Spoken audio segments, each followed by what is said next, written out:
guys, welcome back to another video. In this video we're going to be talking about like recordings for race practice, what we use to record, what we use our recordings for, stuff like that. So let's get into it. Yeah.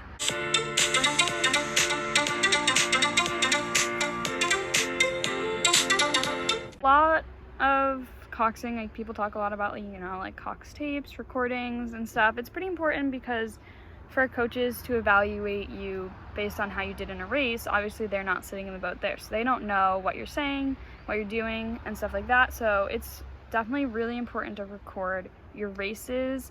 If you're not going to record anything else, at a minimum, try to record your races. A lot of it's for you to just listen to, see what you said. Recordings are like important, but also it's very important to transcribe them because you can see, you can visually see how what you're saying and what obviously works, because I remember very clearly what I say and Can't if relate. it works. So if you see a phrase and you remember, oh, when I said this, they push the split down 2 beats or something. Yeah. And just have that in the back of your head, knowing that it works for your crew. And also it will make you see how much filler you use, which is important to get rid of, because you want to minimize it as much as you can, because when the rowers are in a race, they barely have time to think about breathing. Yeah, their mental capacity is so not there. They physically cannot take in a lot of information, so everything you say just needs to be super simple and clear. So in a recording obviously is a really good way to tell if you're doing that or not. So the process of transcribing your recordings is basically you record a race or a practice, whatever, and then you open a new doc and you play the recording and you type out everything you say.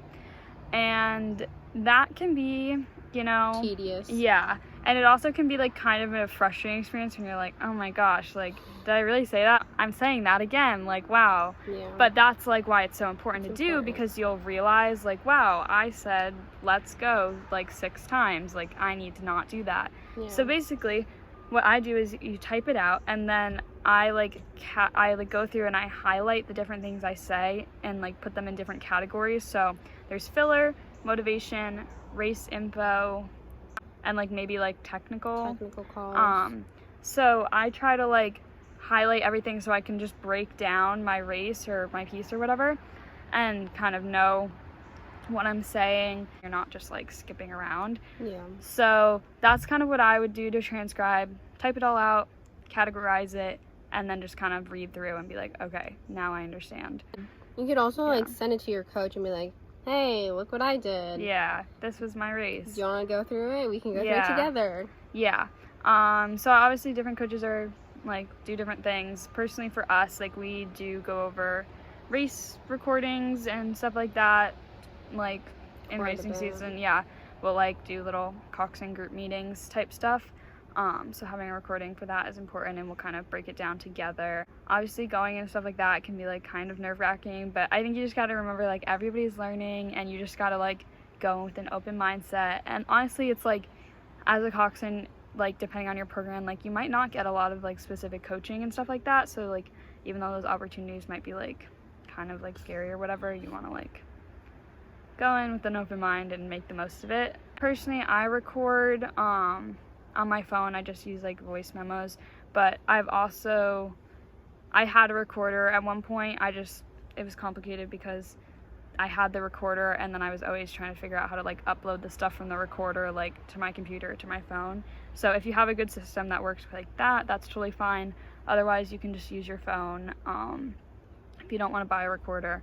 I think it's good to have a recorder as a backup situation too, especially if it's really rainy and it's you don't want your phone on the water, but also your phone works just fine. You can always, what I do is I will stuff my phone literally into my uni, and I'll just I'll put it on when we shove, and then I'll turn it off once we get back on land after the race, and just forget about it. Just don't even think about that it's there. Yeah, I feel personally I don't record practices very much, but that's something once we get back on the water I'm gonna try to do more of, just because I feel knowing what you're saying during practice, obviously how you practice is how you're gonna perform race day.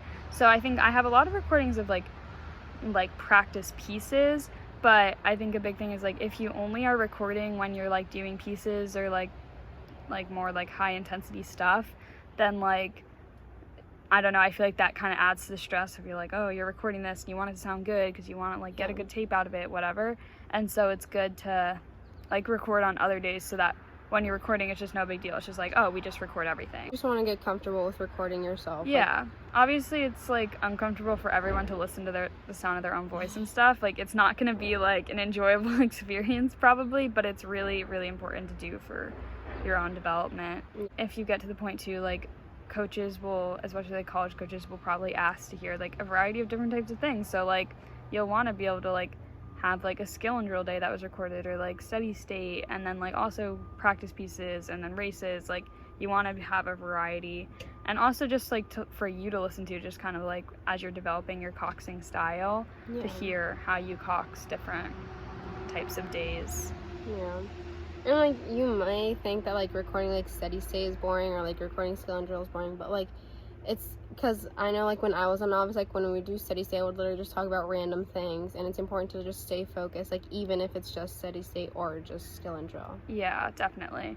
And I know like personally for both of us, we have like a longer ride home from practice, and so some advice we got recently that was like, I was like, oh wow, that's like a really good idea. It's just record your practice and then just listen to it on your way home, because I know for me personally, I'm like, I never want to start my homework on the car ride home. Yeah. So, and at least then you're doing something productive that like gives you a break from doing schoolwork, but is like related to coxing.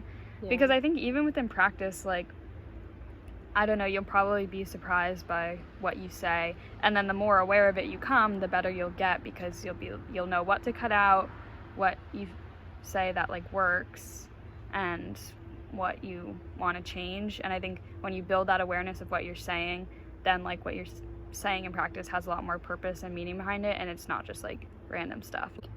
I know like when you're racing, you don't want to think about how you're recording, but when you're like doing steady state, you want to think about how you're recording so you don't get like off topic. You don't want to like get stressed about it and be like, oh my god, I'm recording this. Like every recording is not going to be perfect. A lot of them are probably going to be really bad, and you're going to listen to it and you're really like, wow, where even was my brain today? But that's like the whole reason why you have to do it, because then you'll like build that awareness and know, and it'll make you better in the end. YouTube is super helpful if you want to listen to recordings. You can just Google Cox tapes, Cox recordings. There's like so many on YouTube.